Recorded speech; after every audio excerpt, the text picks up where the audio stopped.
জলপাইগুড়ি থেকে শিয়ালদাহ যাত্রা শুরু করলো নতুন ট্রেন। কাল শনিবার দুপুর 2টোয় ট্রেনটি জলপাইগুড়ি রোড স্টেশন থেকে ছেড়েছে। সবুজ পতাকা নেড়ে ট্রেনটির যাত্রার সূচনা করেছেন জলপাইগুড়ির সাংসদ জয়ন্ত রায়, সাথে ছিলেন রেলের আরও আধিকারিকরা। আজ রবিবার ভোর 4টায় শিয়ালদাহ পৌঁছবে ট্রেনটি।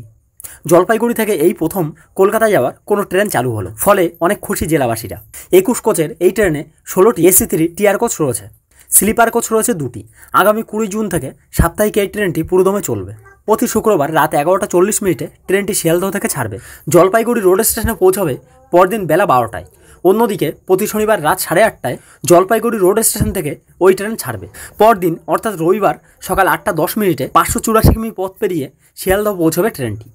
স্লিপার কোচে ভাড়া পড়বে মাথাপতি 385 টাকা, 3 ACর ক্ষেত্রে ভাড়া পড়বে 1050 টাকা। যদিও দার্জিলিং মেল বা পদাতিক রুটে চলবে না জলপাইগুড়ি রোড শিয়ালদহ হামসাফার এক্সপ্রেস। রেলের বিজ্ঞপ্তি অনুযায়ী জলপাইগুড়ি রোড থেকে ছেড়ে NGP, Aluabari road, Kishanganj, Barsoi junction, Shamshi, Malda town হয়ে new Farakka, Jangipur road, Azimganj junction, Berhampore court, Krishnanagar city junction, Ranaghat junction, নৈহাটিতে থামার পর শিয়ালদহ ঢুকবে ট্রেনটি।